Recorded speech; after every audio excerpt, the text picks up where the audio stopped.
The velvet curtain of the universe has drawn back, revealing a silence so profound that it seems to vibrate within the very marrow of the bones. Here, 300,000 kilometers from the shores of Earth, the concept of a horizon has vanished, replaced by an infinite, ink-black expanse punctuated only by the steady, unblinking diamonds of distant stars. The Earth itself is no longer the ground beneath your feet, but a luminous sapphire marble suspended in the void of fragile, swirling masterpiece of cerulean oceans and alabaster clouds, glowing with a soft, reflected light that spills through the thick acrylic panes of the command module windows. Inside the cabin of the Columbia, the air is cool and smells faintly of metallic dust, ozone, and the recycled breath of 3 men venturing into the great unknown. There is no wind here, no rustle of leaves, no distant hum of traffic. There is only the rhythmic, mechanical pulse of the spacecraft, a steady heartbeat of pumps and fans that keeps the darkness at bay. You find yourself drifting, weightless and unburdened, within the narrow confines of the cabin. Gravity has surrendered its grip, leaving your body to find its own natural equilibrium. A gentle curve where limbs float effortlessly, freed from the lifelong pull of the planet below. The interior of the craft is a masterpiece of functional intimacy. Every square inch of the walls is lined with switches, dials, and grey metallic panels, lit by the soft, amber glow of instrument lights and the pale green flicker of the computer display. The light is dim, intentionally lowered to signal the end of a long, historic day.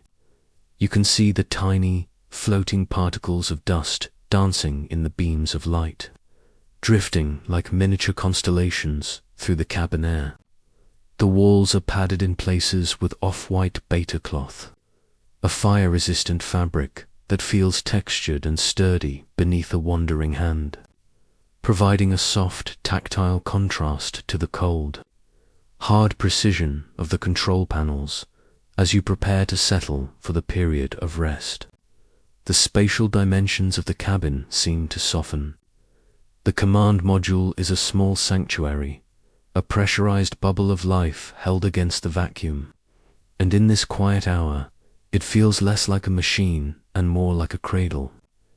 You navigate the weightless environment with slow, deliberate movements, pushing off a bulkhead with a single fingertip to glide toward the sleep stations.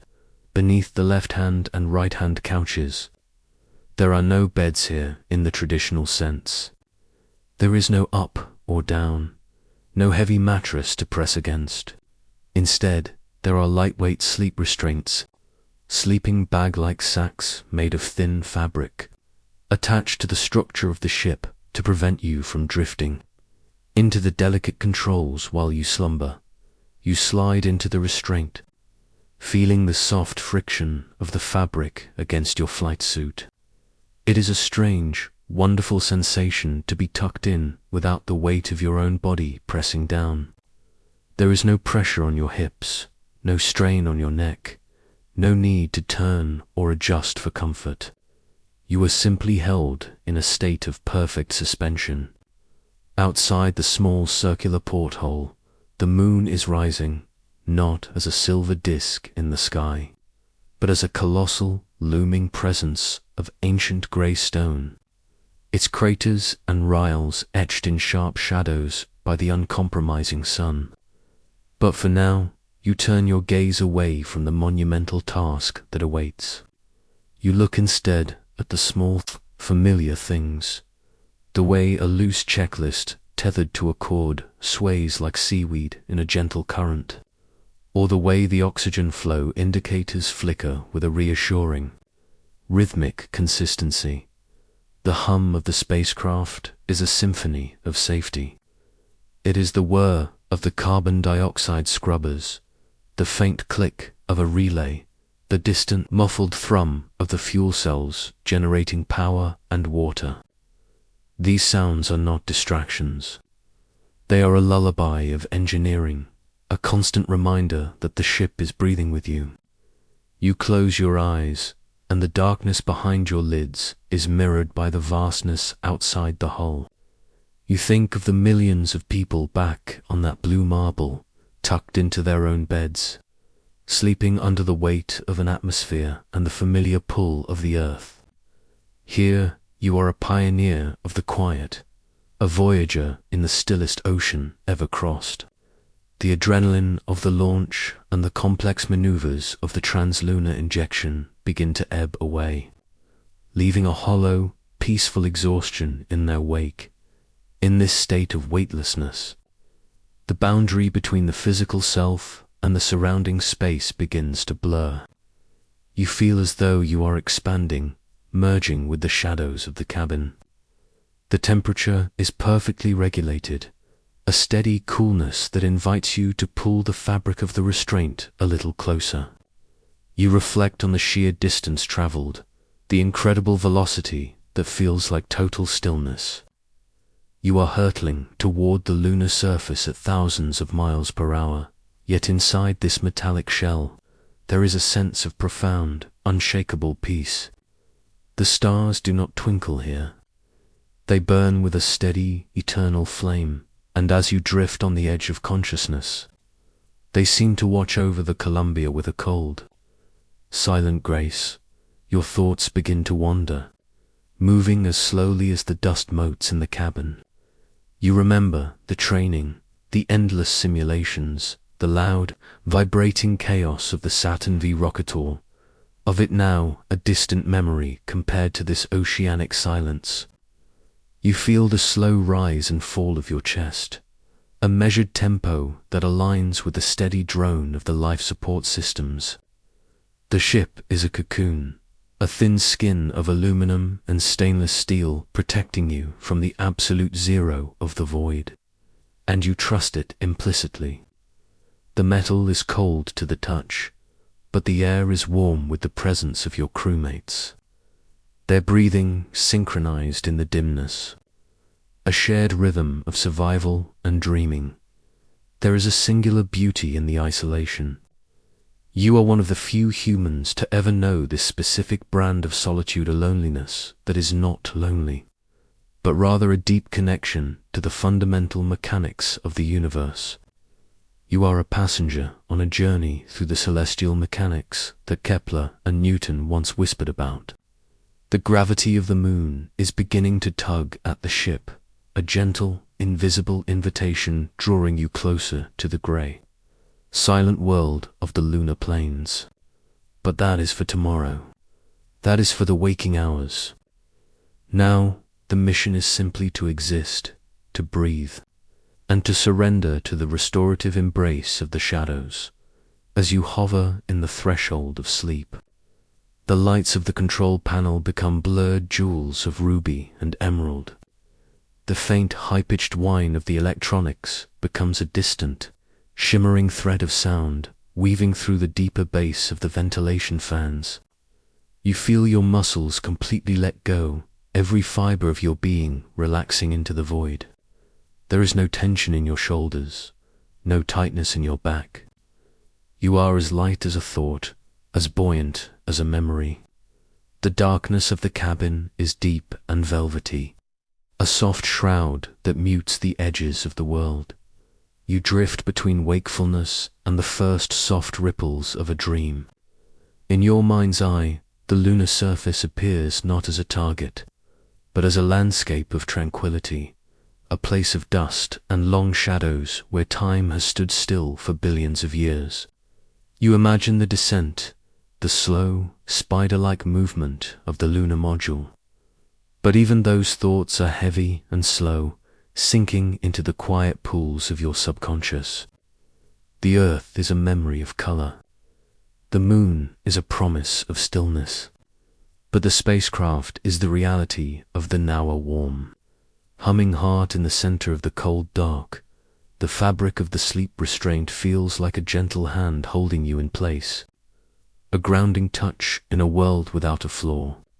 You hear the faint, intermittent hiss of a thruster firing in the distance, a soft, muffled whoosh that adjusts the ship's attitude by a fraction of a degree, and then the silence returns, deeper than before.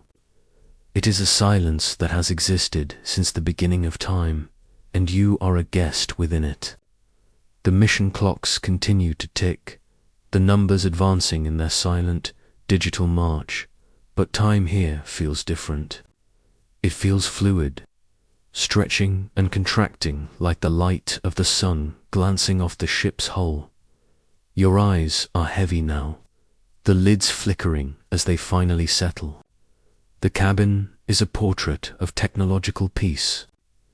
You think of the vast machinery that brought you here, the stages of the rocket falling away, the fire and the fury of the ascent, and how it has all led to this moment of absolute quietude.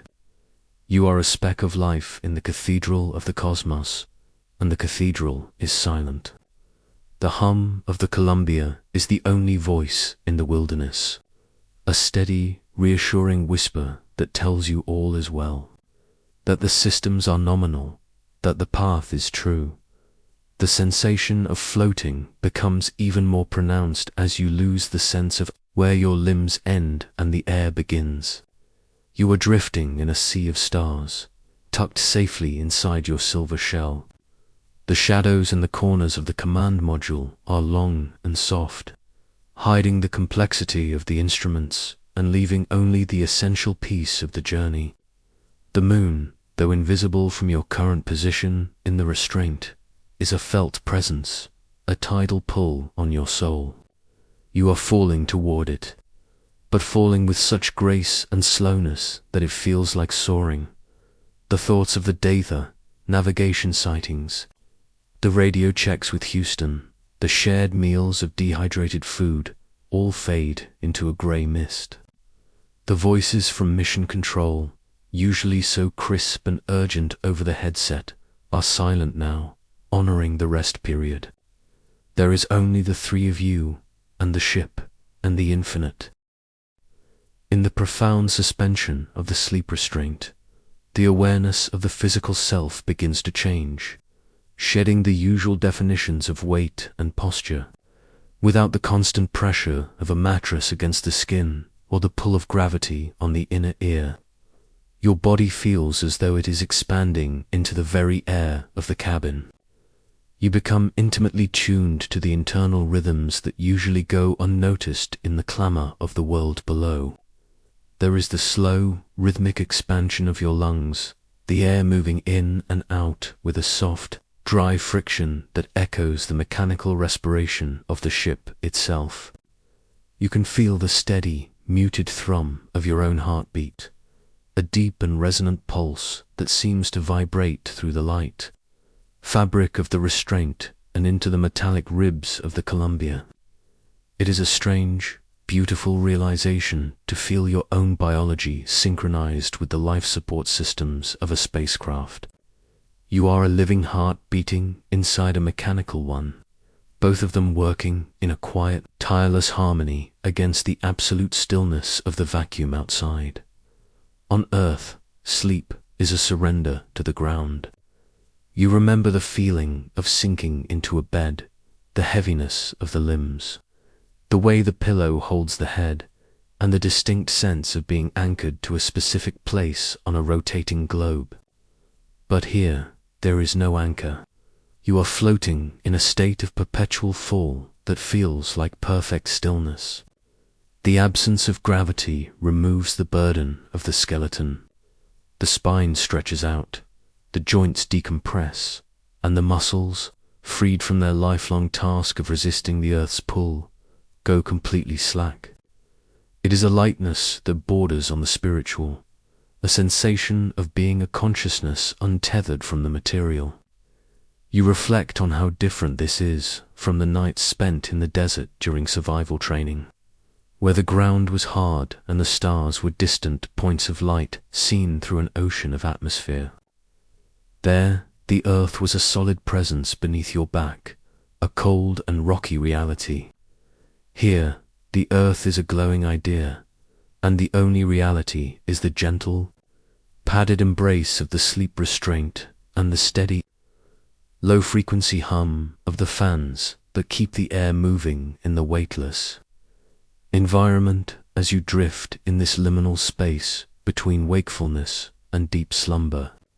Memories of the journey to this moment begin to surface, not as sharp images, but as soft, watercolor impressions. You find yourself thinking back to the early days of flight, the smell of aviation fuel on a cold morning, and the vibratory roar of jet engines that seem to shake the very soul. You remember the intense, focused silence of the classroom at the flight test center, the chalk dust on the boards, and the complex equations of orbital mechanics that once seemed like abstract poetry and now represent the very path you are traveling. These memories feel distant and gentle, like the muffled sound of a conversation in another room. You think of the long hours in the centrifuge, the crushing weight of simulated G-forces pressing you into the seat until your vision narrowed to a pinprick, and how that intense physical struggle has now been rewarded with this impossible, ethereal lightness. The contrast is a source of quiet wonder. The path to the stars was paved with noise and heat and pressure, yet the destination is a sanctuary of silence and shadow. Your mind wanders further back, to the dreams of a younger self looking up at the moon from a backyard or a quiet street. In those days, the moon was a silver coin, a romantic mystery, a destination for the imagination. You recall the feeling of a cool evening breeze and the scent of damp grass, things that feel like ancient history now that you are encased in a pressurized world of aluminum and glass. Those early dreams were filled with the excitement of discovery, but they could never have captured the sheer, meditative peace of this actual experience. The reality of space exploration, you realize, is not just the fire of the engines or the triumph of the landing. It is also the quiet moments of reflection in the dark, the shared breath of three men on a singular quest, and the incredible privilege of being a witness to the universe in its purest form. The journey has been long, marked by years of rigorous discipline and meticulous preparation, yet as you lie here, it feels as though every step was leading toward this specific state of grace, the stillness inside. The Columbia is unlike any silence you have ever known. It is not an empty silence, but a dense, living one, filled with the soft whir of the inertial guidance system and the occasional, distant click of a solenoid. You become aware of the subtle temperature gradients in the cabin, the way the cool air from the ventilation ducts brushes against your forehead, a reminder of the invisible currents that keep the environment breathable. You find yourself contemplating the fragility of this bubble. Between you and the infinite cold is only a few inches of sophisticated shielding, a thought that should be unsettling but is instead strangely comforting. It emphasizes the intimacy of the space, the way the ship has become an extension of your own body. You trust the engineering, you trust the thousands of hands that built this vessel, and that trust allows a deeper level of relaxation than you ever thought possible. You think of your crewmates, Mike and Buzz, resting in their own restraints, their presence a silent comfort in the dimness. You are three individuals, yet in this mission, you have become a single unit, a collective consciousness focused on a singular goal. The bond is unspoken but absolute, forged in the heat of the simulator and the intensity of the launch. Even in sleep, there is a sense of shared purpose, a collective drifting toward the lunar goal. You remember the long hours of training in the neutral buoyancy tank, moving through the water in a heavy suit to simulate the low gravity of the moon. Those sessions were exhausting and cumbersome, a slow-motion dance under the surface of a pool. But here, the weightlessness is effortless. It is the natural state of things. You realize that you have spent your whole life learning to live with gravity, and only now in its absence. Do you feel truly at rest? The psychological experience of spaceflight begins to settle into your bones. It is a shifting of perspective that goes beyond the visual. It is the understanding that you are no longer a creature of the earth, but a temporary inhabitant of the void. This realization brings a sense of profound humility. You are a small part of a much larger story, a brief flicker of life in the ancient timeline of the solar system. The memories of your life on the ground, the mundane tasks, the daily worries, the familiar sights of homes seem like they belong to someone else. A version of yourself that lived in a world of boundaries and weight. Here, the boundaries have dissolved. You are part of the celestial mechanics, a passenger on a trajectory defined by the laws of physics and the pull of distant spheres. Your thoughts drift to the technology that surrounds you, the millions of components working in silent concert. You imagine the fuel cells in the service module, silently combining hydrogen and oxygen to create the power that lights the displays and the water that sustains you. You think of the computer, with its limited memory but unwavering logic, guiding you across the gulf between worlds. Every system is a testament to human ingenuity, a bridge built of logic and metal spanning the dark. These thoughts are not heavy or analytical. They are soft and appreciative, like a quiet thank you to the engineers and technicians back in Houston and at the Cape. You feel their presence in every weld and every switch. A vast support network that extends across the void to hold you in this moment of peace. As the period of rest continues, you find yourself thinking about the concept of time. On Earth, time is measured by the rising and setting of the sun, by the ticking of clocks on the wall, by the rhythms of a society. But here, the sun is a constant, brilliant glare against the black, and the clocks are counters of mission-elapsed time, an artificial construct to keep the mission on track. True time, you feel, is measured by the slow rotation of the spacecraft and the gradual change in the size of the Earth and the Moon. You are in a place where time feels circular, a continuous loop of existence where the past, present, and future merge into a single, quiet experience. You are not just moving through space. You are moving through the very fabric of the cosmos, and the sensation is one of profound, unhurried progress. The dreams that begin to flicker at the edges of your mind are not about the mission, but about the elements. You dream of the color blue, the deep, impossible blue of the Pacific Ocean as seen from orbit. A color so vibrant, it seems to have its own voice. You dream of the texture of clouds, the white, frothy curls that look like marble from this height. These dreams are gentle and fluid, washing over you like a tide. You find yourself thinking about the people you love, their faces softened by the distance, their voices a warm memory. You are far away, further than any human has ever been from the source of their life. Yet you feel a strange, heightened connection to everyone on that blue planet. The distance has not severed the tie. It has clarified it, making the bond feel more vital and precious. You shift slightly in the restraint, a movement that would be a major adjustment on Earth, but is here merely a change in the angle of your float. The fabric rustles softly, a sound that is lost in the steady drone of the spacecraft. You are so comfortable, so completely supported by the air itself, that the very idea of standing up or walking feels foreign. The Earth, as seen from the tranquil solitude of the command module, is a sight that redefines every human notion of distance and scale. From this vantage point, high above the turbulence of history and the noise of daily existence, the planet reveals itself as a singular, breathtaking entity. a masterpiece of light and shadow hanging in an impossible void.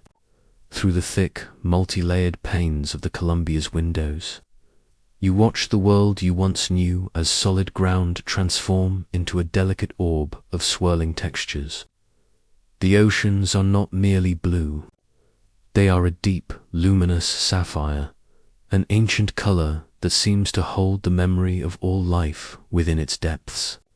The countenance, appearing as muted shades of ochre and emerald, are no longer divided by the lines of maps or the rivalries of nations, but are instead integrated into a seamless tapestry of land and water.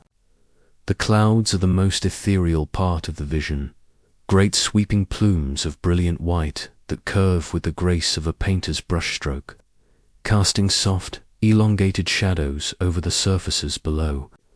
It is a view of Earth that feels deeply private, a quiet revelation shared only by those few who have stepped outside the atmosphere. And as you gaze upon it, the frantic pace of the world seems to dissolve into a slow, majestic silence in the dim light of the cabin. As you settle deeper into the soft restraint, you reflect on the era that brought you to this silent threshold. The world below is currently swept up in the fervor of the space race, a time of immense technological ambition and geopolitical tension, where the eyes of billions are fixed on the countdowns and the roaring launches of the Cape. Yet, from here, the weight of that history feels remarkably light. The fierce competition and the clatter of the headlines are muted by the vacuum of space.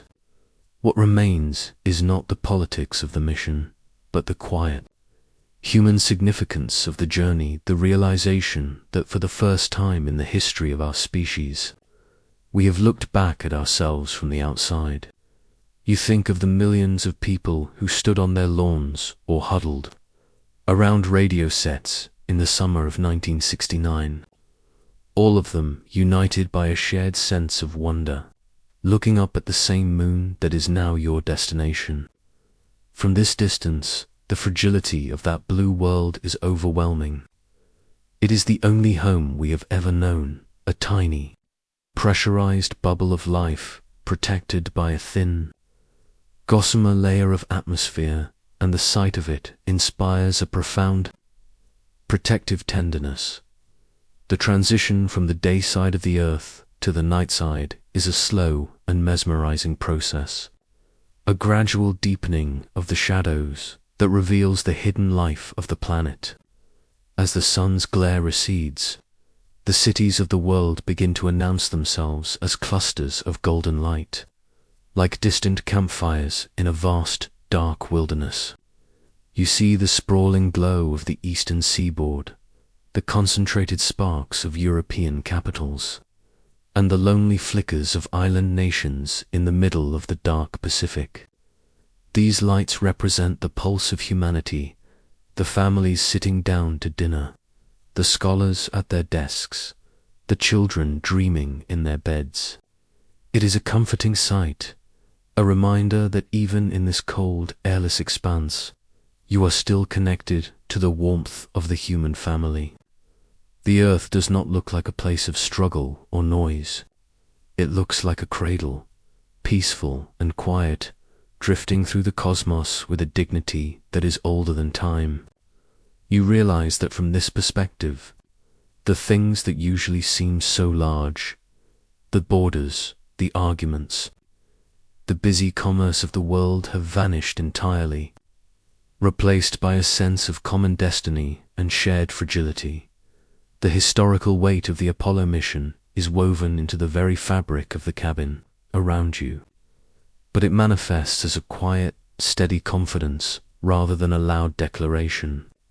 You think of the thousands of engineers, the seamstresses who hand-stitched the heat shield blankets, the mathematicians who calculated the trajectories with slide rules and early computers, and the countless hours of human labor that made this silence possible. This mission is the culmination of a decade of intense focus, a collective leap of faith that has pushed the boundaries of what is possible. Yet, as an astronaut, The experience is intensely personal and interior. You are a voyager in a vessel built of logic, traveling through a landscape of myth.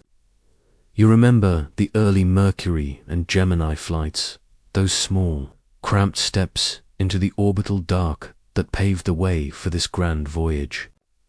Each mission was a lesson, a brick in the foundation of this journey. And you feel the presence of all those who flew before you, their courage and curiosity guiding the Columbia through the void. The Earth remains the focal point of your reflections, a radiant jewel that grows smaller with every passing hour of the mission. You think about the air you breathe inside the cabin, recycled and filtered, and how it differs from the air of the Earth. You miss the smell of rain on hot asphalt, the scent of pine needles in a forest, and the salt spray of the ocean. These are the textures of home, the sensory details that tie us to the planet.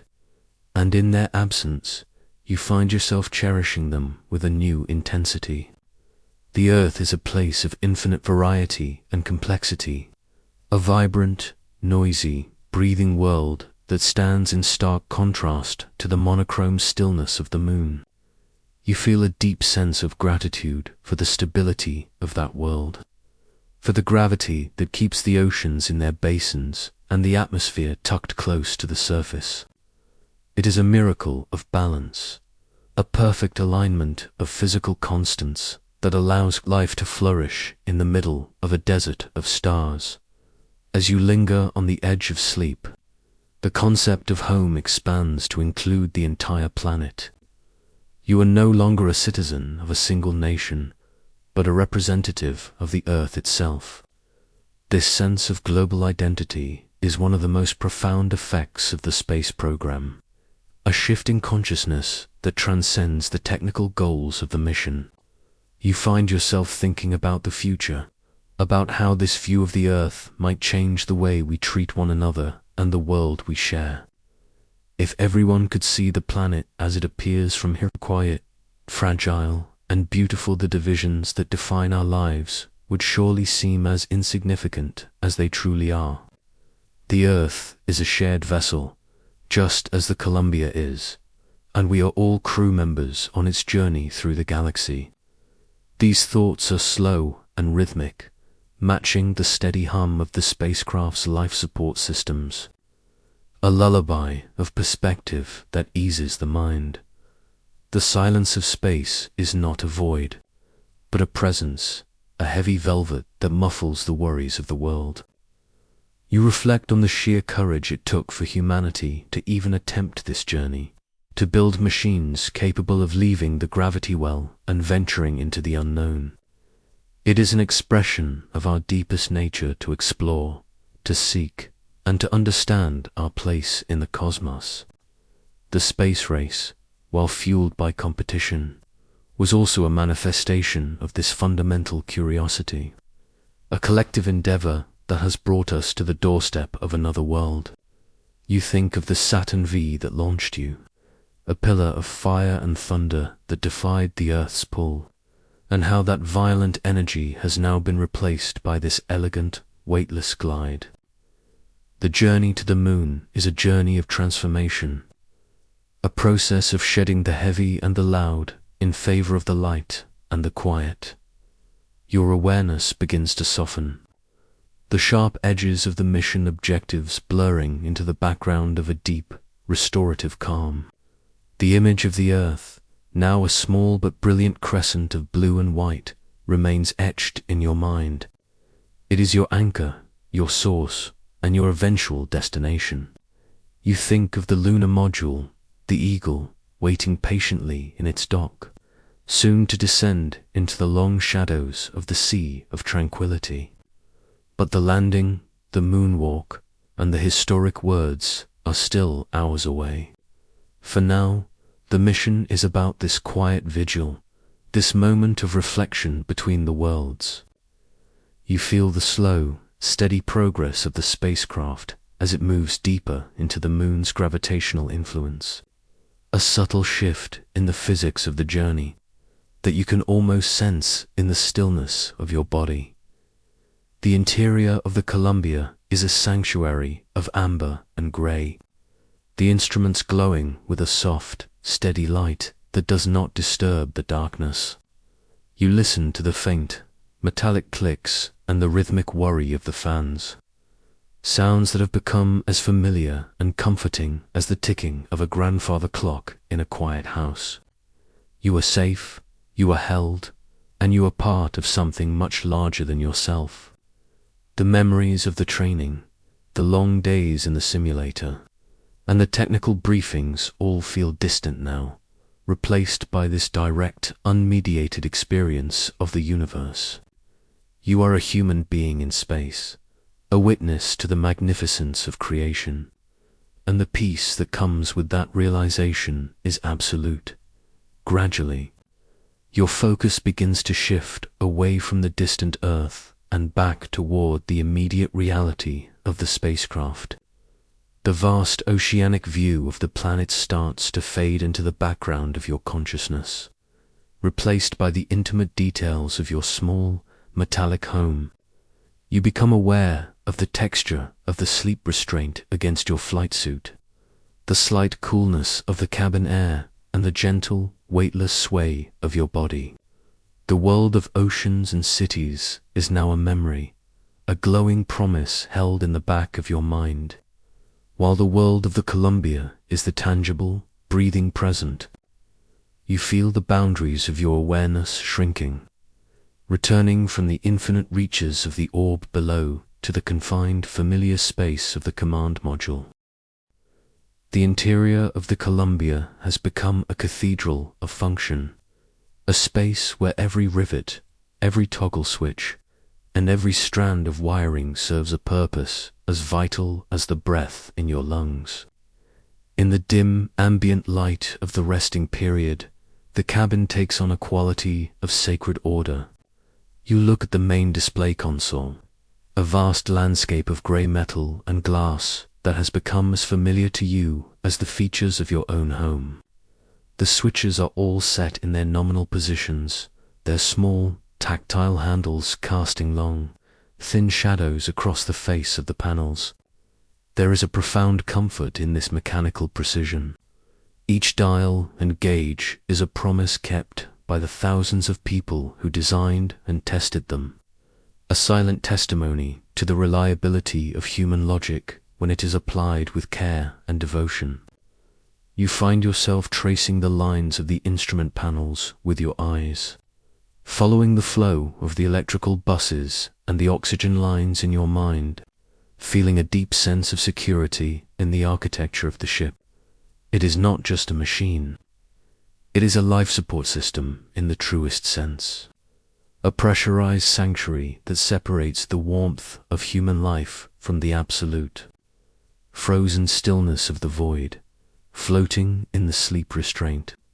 You are surrounded by the tools of your trade, tucked into small, elasticized pockets or secured by strips of Velcro are the checklists, spiral-bound books with thick, durable pages that contain the collective wisdom of the entire Apollo program. These pages are the script for the greatest journey ever undertaken, detailing every burn, every maneuver, and every contingency. In the quiet of the night, they are a comforting presence, a tangible link to the support of mission control and the rigorous training that has prepared you for this moment. Beside them, the various straps and tethers sway gently in the weightless air, their movements slow and hypnotic. These simple lengths of fabric and nylon are essential anchors in a world without gravity, keeping the tools of the mission from drifting away into the shadows. You watch a stray tether move in the current of the ventilation fan, a graceful, serpentine motion that reinforces the feeling of being in an environment that is entirely fluid and untethered. The mechanical rhythms of the spacecraft are the heartbeat of your existence. There is the low-frequency hum of the power inverters, a sound so constant that it has become a part of the silence itself. You listen to the rhythmic cycling of the CO2 scrubbers, the faint, metallic click of a relay opening or closing, and the steady, reassuring drone of the fans that keep the cabin air moving. In the absence of gravity, air does not circulate on its own. Without these fans, the carbon dioxide you exhale would linger around your face in a suffocating cloud. Thus, the sound of the fans is the sound of life, a constant reminder that the systems are functioning exactly as they were designed to do. You find yourself breathing in time with the machinery, your own biology aligning with the tempo of the Columbia. It is an intimate partnership between man and machine, a shared endeavor where the boundaries between the pilot and the craft begin to blur. You trust the ship with your life, and in return, the ship provides you with a pocket of Earth-like conditions in a place where no life should exist. Your thoughts turn to your crewmates, Mike and Buzz, whose presence you can feel even in the darkness. They are resting nearby, their silhouettes softened by the dim instrument lights. There is a deep, unspoken bond that exists between the three of you, a connection forged in the intense heat of training and the shared experience of this journey. You have spent years working together, learning the cadences of each other's voices and the nuances of each other's movements. In this shared silence, there is a profound sense of teamwork that goes beyond words. You are three individuals, but you are also a single, cohesive unit, a triad of focus and skill. Knowing they are there, breathing the same recycled air, and sharing the same silent vigil, brings a sense of companionship that mutes the isolation of space. You think of the long hours spent in the simulators at the Cape and in Houston, where you rehearsed every possible scenario until the procedures became muscle memory. That shared history is the foundation of your trust in one another, a quiet confidence that each man will do exactly what is required when the time comes.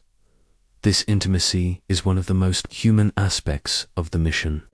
While the world sees the heroes in the silver suits and the fire of the rocket, the reality of spaceflight is found in these quiet moments of proximity and shared purpose. You remember the small jokes shared over a meal of dehydrated food, the brief nods of encouragement during a complex maneuver, and the way you look out for one another in the weightless environment. In the cabin of the Columbia, there is no room for ego or pretense. There is only the mission and the brotherhood of the crew. As you drift on the edge of sleep, you feel a surge of gratitude for these men, for their competence, their steady nerves, and their quiet courage. You are part of a lineage of explorers, but more importantly, you are part of a team that has become a family in the most literal sense, bound together by the shared air of a small, metallic world.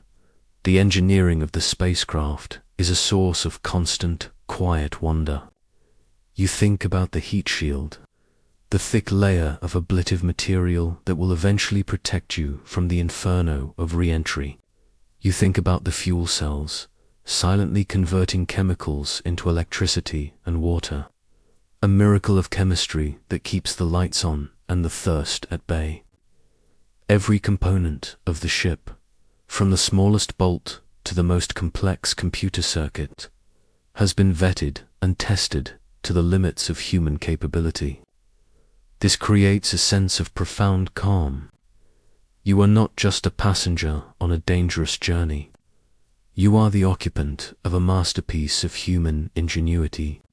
The routine of the mission, the housekeeping tasks, the equipment checks, the regular communications is not a burden, but a comfort. It provides a structure to the experience, a way of grounding the mind in the familiar while the body travels through the extraordinary. The checklists and the procedures are the liturgy of the spacecraft, a series of rituals that ensure safety and success as you lie in the dark. The tactile details of the cabin come into sharper focus. You feel the texture of the padding against your shoulder, the slight vibration of the hole through the frame of the couch, and the coolness of the metal panels nearby. The cabin is small, a space roughly the size of a large automobile, yet it feels expansive in its complexity. Every square inch is utilized, every surface packed with meaning and utility. You reflect on how this small volume of space has become your entire universe, a self-contained world that contains everything you need to survive and thrive. The feeling of being tucked in, of being held by the ship, is incredibly soothing. It is the feeling of a voyager who has found a sturdy boat for a long crossing, a vessel that is more than capable of weathering the storm. The silence between you and your crewmates is a living thing, a comfortable blanket that covers the cabin. It is a silence born of mutual understanding and shared exhaustion. You have all worked toward this goal for so long, and now that you are in the quiet center of the journey, the need for talk has diminished. The communication is now internal, a quiet dialogue with the self and the machine. You think about the people who are awake back on Earth, the controllers in Houston sitting at their consoles, watching the data streams from your ship. Their presence is felt in the steady pulse of the telemetry, an invisible umbilical cord that stretches across the thousands of miles of vacuum. You are never truly alone. You are the tip of a spear that is being held by thousands of hands. This realization allows you to let go of the need for constant vigilance. You can rest because you know that the systems are being monitored, that the ship is healthy, and that your crewmates are there with you. Your mind begins to wander through the various subsystems of the Columbia, moving like a ghost through the pipes and wires. You imagine the cold, dark exterior of the hull, the silver foil of the insulation, and the way the stars reflect off the polished surfaces. Then you move back inside, to the warmth and the amber glow. You think of the oxygen tanks, the pressure regulators, and the thermal control system that keeps the cabin at a steady, comfortable temperature. There is a beautiful symmetry to the engineering, a logic that is both elegant and robust. It is the best of humanity, our ability to use our minds to create tools that can transcend our physical limitations. This thought brings a sense of peace that is as deep as the vacuum outside. You are a biological entity protected by a technological shell, a synthesis of life and logic moving through the dark. The sensation of floating becomes more profound as you sink deeper into relaxation. Without the pull of gravity, your body has no way of knowing where it ends and the air begins. You are a consciousness suspended in a hum of machinery, a mind at rest in a world of motion. The thoughts of the mission ahead, the separation of the lunar module, the descent to the lunar surface, the long hours of exploration begin to feel like a distant dream, something that belongs to a different version of yourself. In this moment, in this darkness, the only thing that matters is the steady breath in your chest and the rhythmic heartbeat of the ship. You are safe. You are held. You are part of a grand and beautiful machine. The transition from the world of sharp metal edges and glowing dials into the realm of the subconscious is as seamless as the orbit itself, a slow and graceful fading of the light until only the essence of the journey remains. You are suspended in a state of quiet grace, where the physical boundaries of the Columbia seem to dissolve into the velvet dark, leaving you as a solitary consciousness drifting through a sea of memory and starfire. The hum of the life support system has become a part of your own breathing, a steady, rhythmic sigh that echoes the vast plays slow movements of the celestial bodies. In this liminal space, the past and the present begin to weave together like threads of silver and silk. You find yourself back in a time long before the checklists and the pressure suits a time when the universe was a mystery whispered by the wind in the trees of a summer night. You remember the feeling of cool grass against your back, the smell of damp earth and clover, and the sheer, overwhelming scale of the night sky seen through the eyes of a child. Back then, the stars were not targets for navigation or points on a trajectory. They were distant, flickering lanterns that sparked a quiet fire in the imagination. You recall the way you would lie there for hours, tracking the slow crawl of the constellations and wondering if someone, somewhere out there, was looking back toward the tiny spark of your own world. These early memories are soft and warm, carrying the golden hue of a sun that has long since set. You think of the first time you looked through a telescope, the way the moon suddenly transformed from a flat silver disk into a rugged, mountainous landscape of craters and long, ink-black shadows.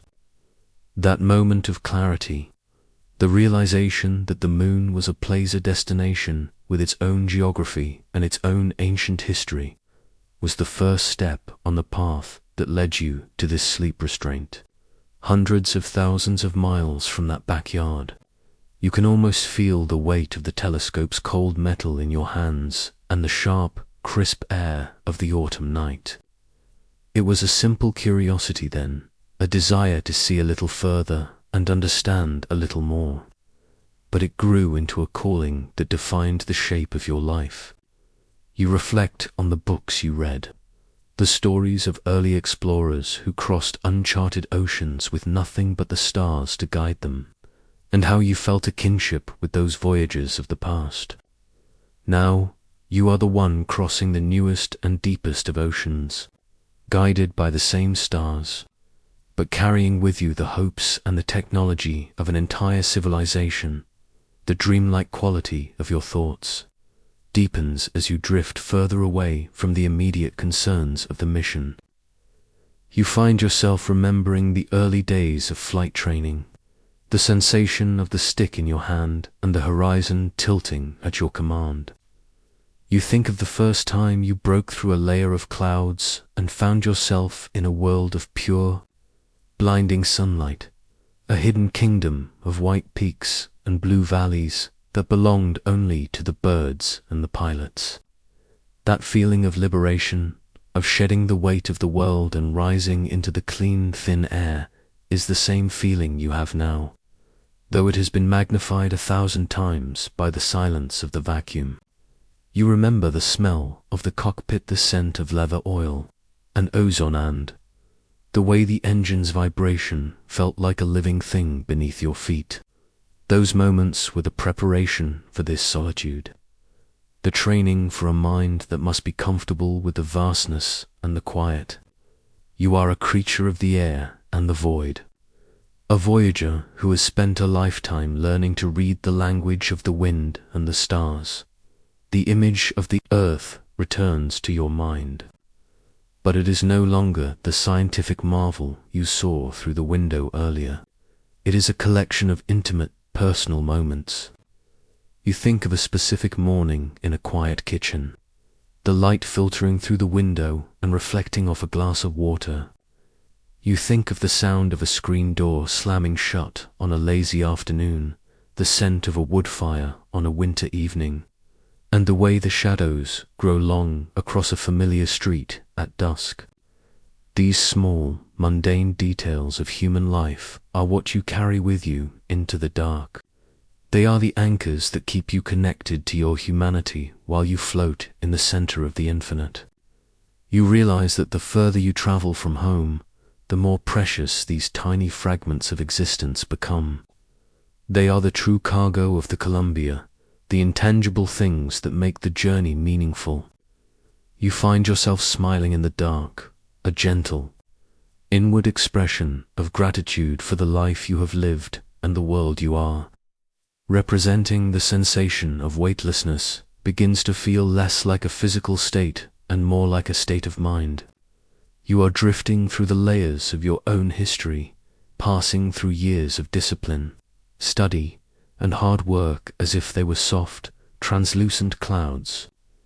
You think of the long nights spent over engineering manuals, the meticulous calculations of fuel loads and burn times, and the countless hours in the simulator until the procedures became as natural as breathing. There was a time when this mission seemed like an impossible dream, a mountain too high to climb, yet here you are, resting in the quiet heart of the reality. The success of the journey so far feels like a collective victory of the human spirit, a testament to what can be achieved when the imagination is coupled with unwavering persistence. You feel a sense of peace with the path you have chosen, a quiet pride in being a part of this singular moment in the human story. Your thoughts turn to the concept of time once more. But it is no longer the ticking mission clock. It is the slow, geological time of the moon and the stars. You imagine the lunar surface waiting ahead of you, unchanged for billions of years, a landscape of dust and silence that has watched the Earth change from a molten sphere to a green and blue garden. You feel a strange sense of reverence for the stillness of that world, for the way it has preserved the history of the solar system in its craters and plains. You are about to become a part of that history, to leave the first human footprints in a dust that has never known a breeze. This thought is not one of grandeur or ego, but of deep humility. You are a temporary visitor to an ancient realm, a brief spark of life in a place of eternal shadow. The realization brings a sense of profound calm, a feeling of being exactly where you are meant to be in the grand scheme of the universe.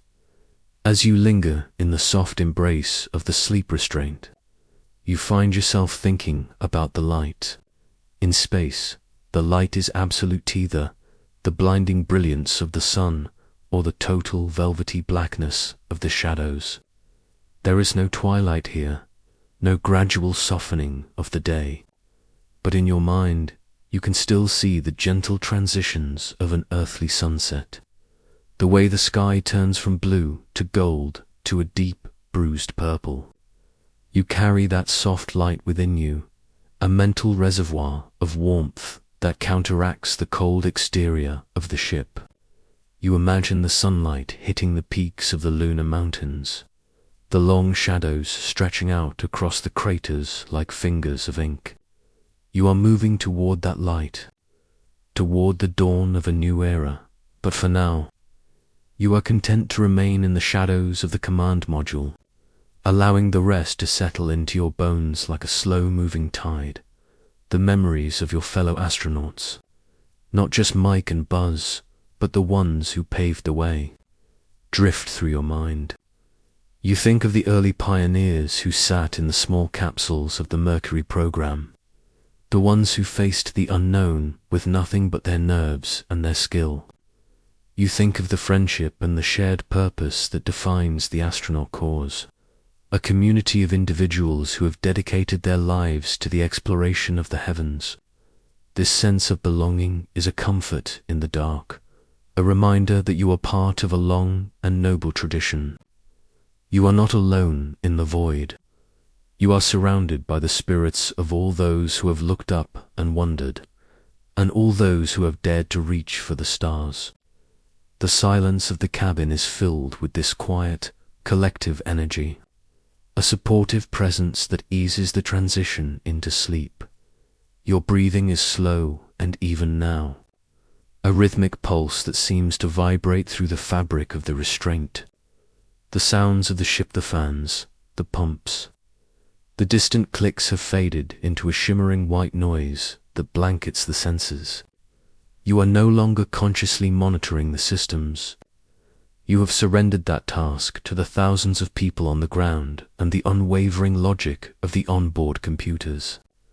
This surrender is a form of freedom, a letting go of the ego and the will in favor of the larger flow of the mission. You are a passenger on a journey that is guided by the laws of physics and the momentum of human history. You feel the Columbia moving forward, a steady, unhurried glide through the dark. and you trust the trajectory with every fiber of your being. The images in your mind become more abstract, turning into patterns of light and color that mimic the swirling clouds of the earth and the glittering stars of the Milky Way. You are no longer thinking in words, but in sensations, the feeling of cool air, the texture of the fabric, the deep, resonant thrum of the spacecraft. It is a sensory lullaby, a symphony of engineering and memory that lulls the mind into a state of total tranquility. You think of the word home and how its meaning has changed over the last few days. It is no longer just a house or a city. It is the entire blue marble, and it is also this small silver ship, and it is the peace you find within yourself in the middle of the infinite. The physical reality of rest in the weightless environment of the Columbia is a departure from every sensation known to a body born of the earth. As you drift in the deeper layers of this resting period, you become aware of how the lack of gravity has redefined the very nature of relaxation. On the ground, the body is never truly at rest. The skeletal structure is always working to resist the pull of the planet. The heart is always pumping against the weight of the blood, and the muscles remain in a state of constant, subtle tension to maintain posture. But here, within the pressurized cocoon of the command module, those burdens have been lifted. You feel the profound decompression of your spine, as the soft cushions of the intervertebral discs expand without the compression of your own weight. It is a subtle, stretching sensation, as if your body is lengthening, becoming more fluid and less restricted. Your limbs find their natural, neutral position, a gentle curve where the arms float slightly forward and the knees bend in a relaxed, fetal-like tuck. This is the posture of the universe, the shape a human body takes, when it is truly free from the influence of a planetary mass. The sleep restraint itself is a masterpiece of minimalist engineering, a simple fabric enclosure that provides the only tactile reference in a world without a floor. The straps that secure you to the interior of the ship are not tight.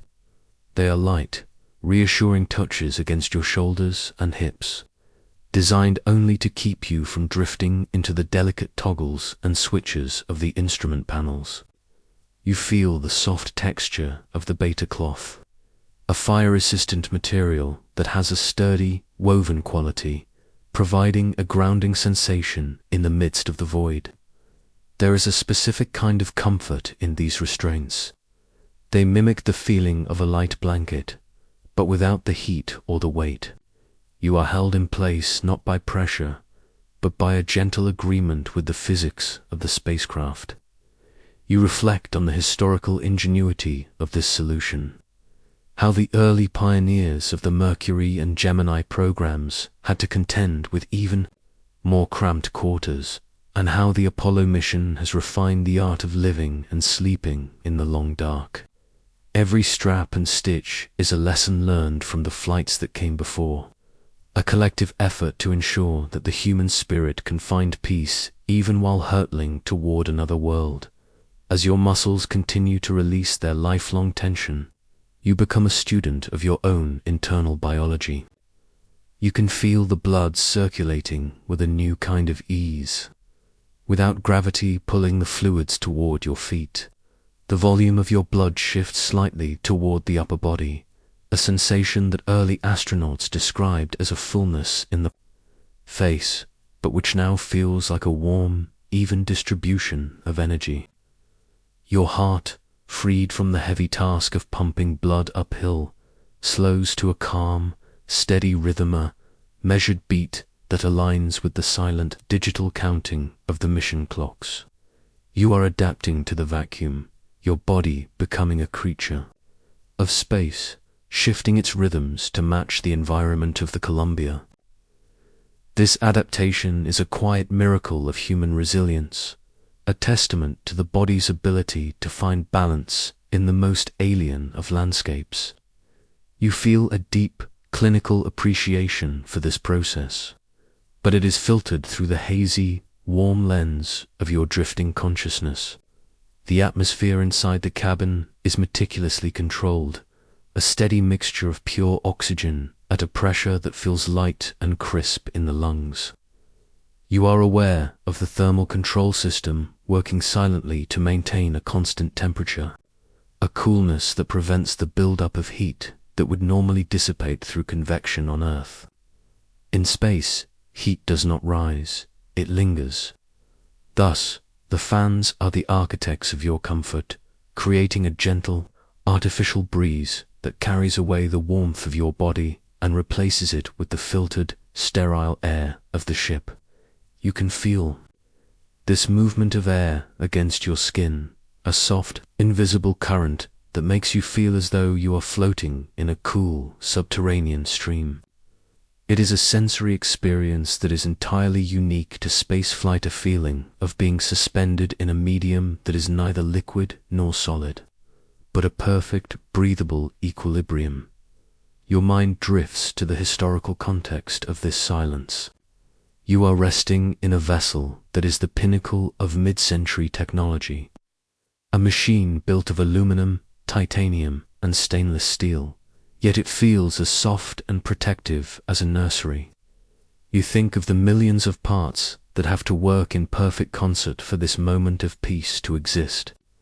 On the ground, the Apollo program is a monumental effort of industry and politics, but here it is reduced to the sound of your own breathing and the soft, amber glow of the status lights. You reflect on the sleep studies conducted in the early days of the space program, the concerns about whether a human could truly rest without the orientation of up and down. Now, you are the living proof that the mind can find its own horizon. You have learned to trust the darkness and to find security in the absence of weight. The lack of a bed and a pillow is no longer a deprivation, it is a liberation.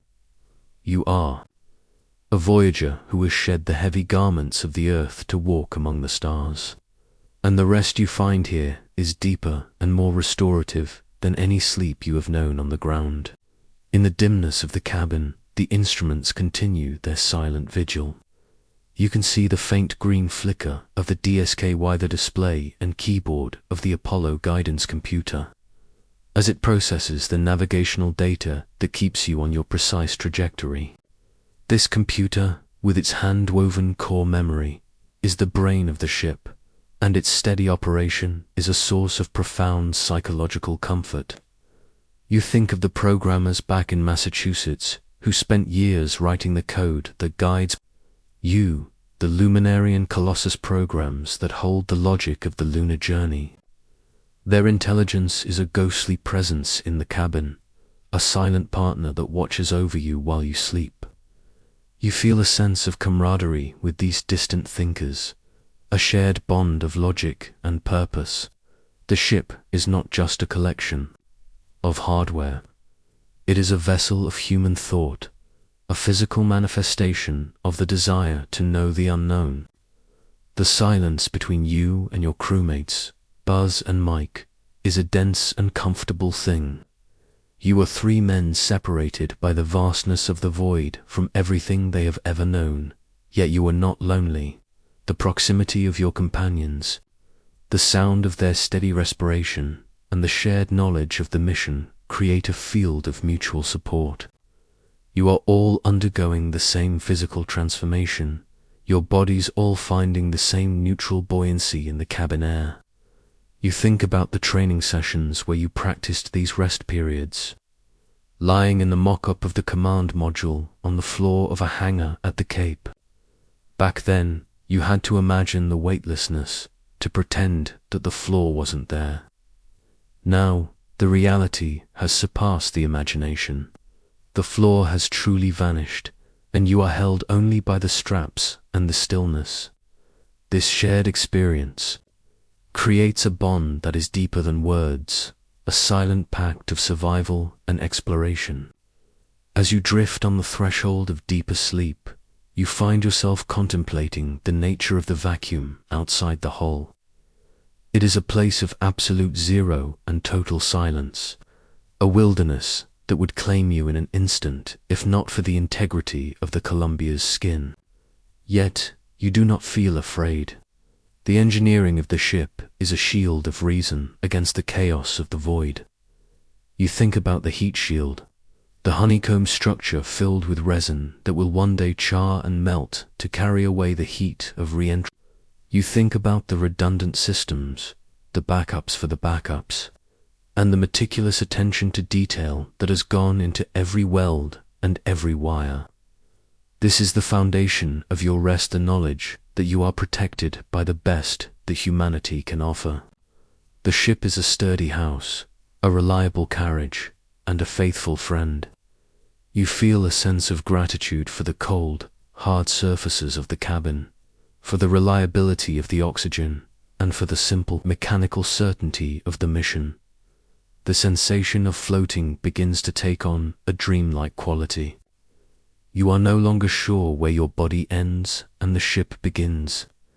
You are part of the mass of the Columbia, a component in the celestial mechanics that are drawing you toward the moon. Your thoughts move with the slowness of the dust motes, circling around the central theme of the journey. You think about the moon, not as a target for a landing, but as a silent, ancient entity that has been waiting for this encounter. You are falling toward it, caught in its gravitational pull, a slow-motion descent that will eventually lead to the greatest adventure in human history. But that is a concern for the waking hours. For now, the only task is to remain still, to allow the body to continue its deep cellular recovery, and to trust the silence. The amber lights of the panels are like distant stars, providing just enough illumination to define the shapes of the cabin without disturbing the rest. You see the outline of the sextant and the telescope, the instruments you use to take navigation sightings on the stars. These tools are the link between the ancient art of seafaring and the modern science of astronautics. You think about the explorers of old, the ones who sailed across the dark Atlantic with nothing but a wooden quadrant and the North Star, and you feel a sense of continuity.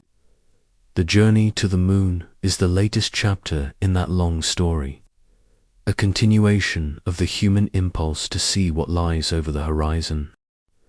The concept of time, so rigid and demanding on the surface of the earth, has begun to unravel and reform into something far more fluid and ethereal as the Columbia glides through the lunar trajectory. Back on the planet, time is a series of sharp edges, the ringing of an alarm, the shadows lengthening across a driveway, the predictable transition of a sunset into the evening. But here, 300,000 kilometers from the nearest clock tower, the sun is a constant, brilliant eye that never blinks, and the only indicator of a day's passing is the slow, deliberate rotation of the spacecraft and the steady progression of the mission-elapsed timer.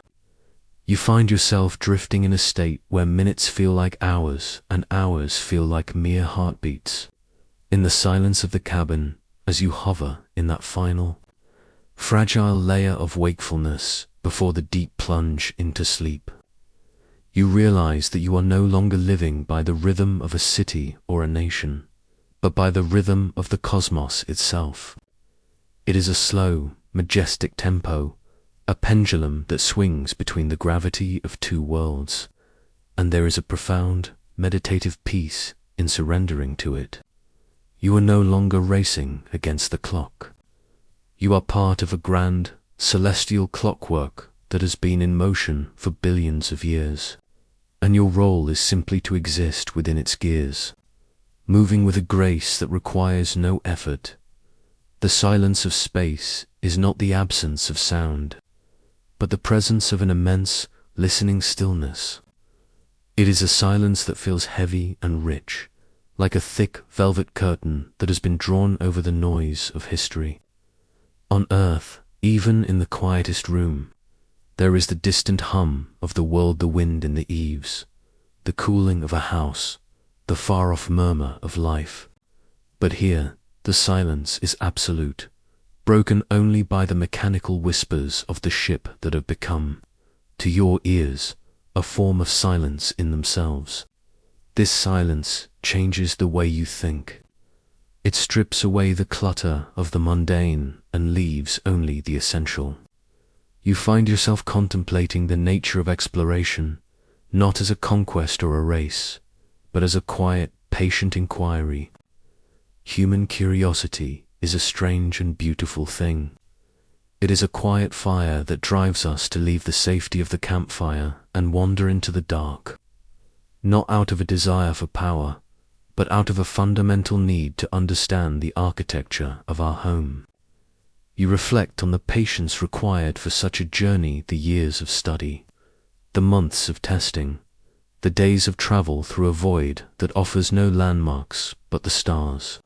It is a testament to the human spirit that we can endure such a vast nothingness for the sake of a few moments of discovery. And the realization brings a sense of warmth to the cold, metallic interior of the cabin. Distance has a way of clarifying the soul. As the earth recedes into a small, luminous marble, the perspective of your own life and the life of your species undergoes a radical shift. You think about how much energy is spent on the ground on things that, from this height, are entirely invisible. The rivalries, the borders, the grand architectures of power, they all vanish into the blue and white swirls of the atmosphere. What remains is a sense of shared fragility, a realization that we are all passengers on a very small and very beautiful vessel. This distance does not make you feel small or insignificant. Rather, it makes the act of living feel more precious, more deliberate. You are an emissary of that fragile world, a scout sent out to look back and tell the others what you see. The philosophy of exploration, you realize, is ultimately a philosophy of return. We go to the moon not just to see the moon, but to see the earth for the first time. You find yourself thinking of the poets and the dreamers who looked up at the silver disk of the moon and wondered what secrets it held. And you feel a quiet, humble joy in being one of the hands that finally reaches out to touch it. The patience of the mission is mirrored in the way. Your body has finally let go of its last anchors. In the weightless environment, even the concept of waiting feels different. There is no restlessness here, no tapping of feet or checking of watches. You are in a state of perpetual arrival, moving toward a destination that is always visible, yet always distant.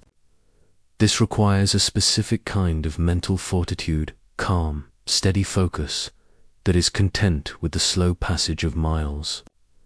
You think about the early voyagers who spent months at sea, watching the horizon for a sign of land, and how their world was defined by the wood of the ship and the salt of the spray.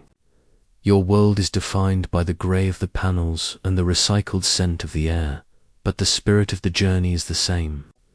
It is a journey of faith, faith in the mathematics, faith in the machinery, and faith in the collective will of the thousands of people back on the ground.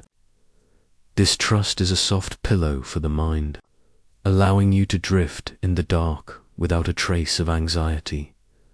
The blurred lines between day and night in the cabin create a dreamlike atmosphere that is perfect for the transition into deep rest.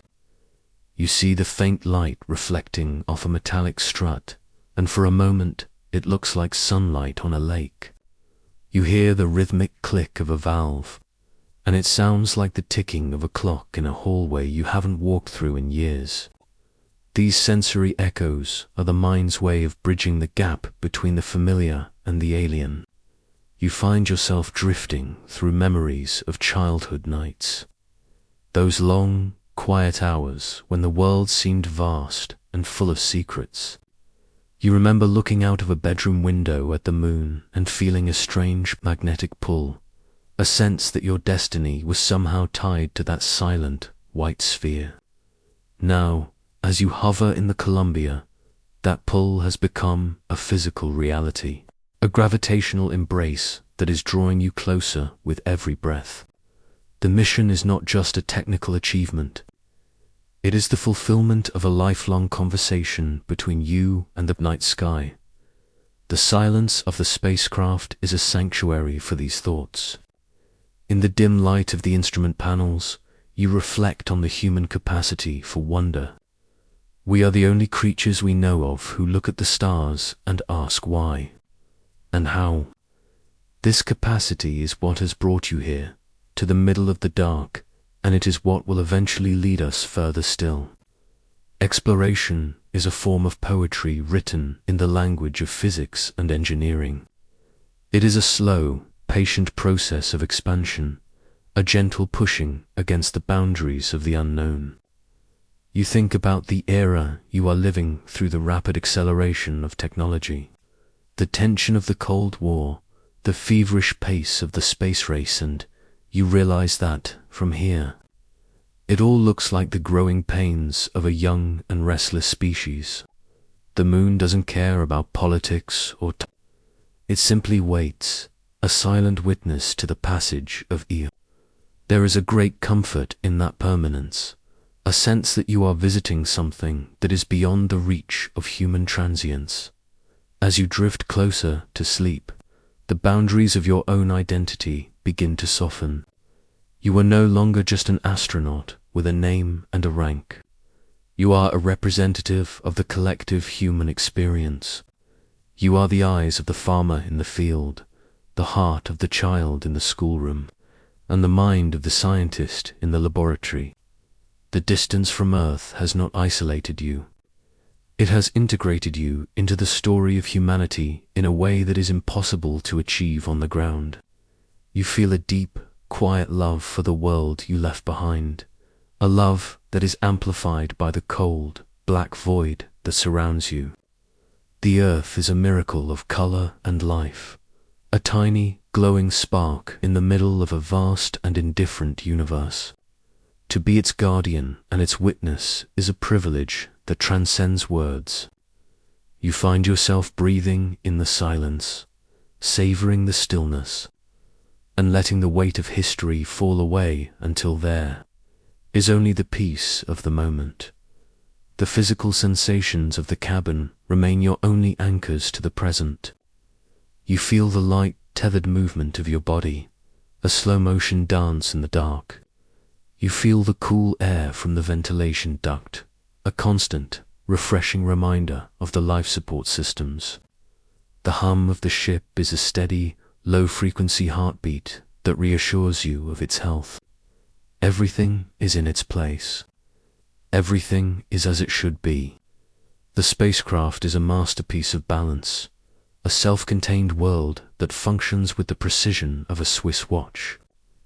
You think about the designers who obsessed over the weight of every screw and the placement of every wire, and you send them a silent thank you for their diligence. Their obsession has become your safety. Their labor has become your rest. In the dark of the Columbia, you are the recipient of 1,000 small acts of perfection, all converging to hold you in this state of grace. Time continues its slow, circular dance. You think about the concept of now. On Earth, now is a fleeting moment, gone before it can be grasped. But here now is a vast, expansive territory. It is the long, slow arc of the translunar coast, a period of existence that is suspended between the act of leaving and the act of arriving. You have learned to live in this now, to find contentment in the process rather than the destination. The patience of the mission has become your own patience. You are not in a hurry to reach the moon. You are simply moving with it. This shift in perspective is perhaps the greatest gift of the journey, the ability to find peace in the passage of time, to see the beauty in the wait. The stars do not hurry, the planets do not rush, and for this brief period of your life, neither do you. The moon is no longer a distant abstraction or a glowing sliver in the night sky of Earth. It has become a colossal, silent presence that fills the awareness with its ancient and unwavering gravity. As you drift in the deep, velvet stillness of the Columbia, you can sense the proximity of this grey and hollow world, not as a source of tension, but as a destination of profound, meditative peace. Through the small, thick-paned windows, the lunar surface reveals itself in shades of charcoal, ash, and silver, a landscape that has remained unchanged for billions of years, untouched by wind or rain, a sanctuary of absolute and eternal stillness. The craters are etched with a precision that defies the imagination, their shadows long and sharp, stretching across the vast basaltic plains of the lunar seas. There is a deep, quiet respect in the way you look upon this world. It is a world of stone and dust, a silent witness to the passage of eons, and knowing that you are now caught in its gentle, rhythmic pull brings a sense of calm purpose that settles into the soul like the falling of snow. The moon feels ancient in a way that the Earth does not. On the blue planet, life is a constant, shifting dance of growth and decay, a noisy and vibrant process that leaves no surface untouched. But here, the moon is a repository of time itself, a place where the history of the solar system is written in the geometry of its impact sites and the texture of its regolith. You think of the sea of tranquility lying ahead in the shadows, waiting for the arrival of the eagle. It is a name that feels perfectly suited to the moment, a place of quietude, a level plain of dust that has never known the footfall of a living creature. The thought of descending toward that surface does not stir the heart to a faster beat. Instead, it provides a rhythmic anchor for the mind. The mission is a slow-motion arrival at a destination that has been waiting since the dawn of time, and you are simply the latest part of its long story.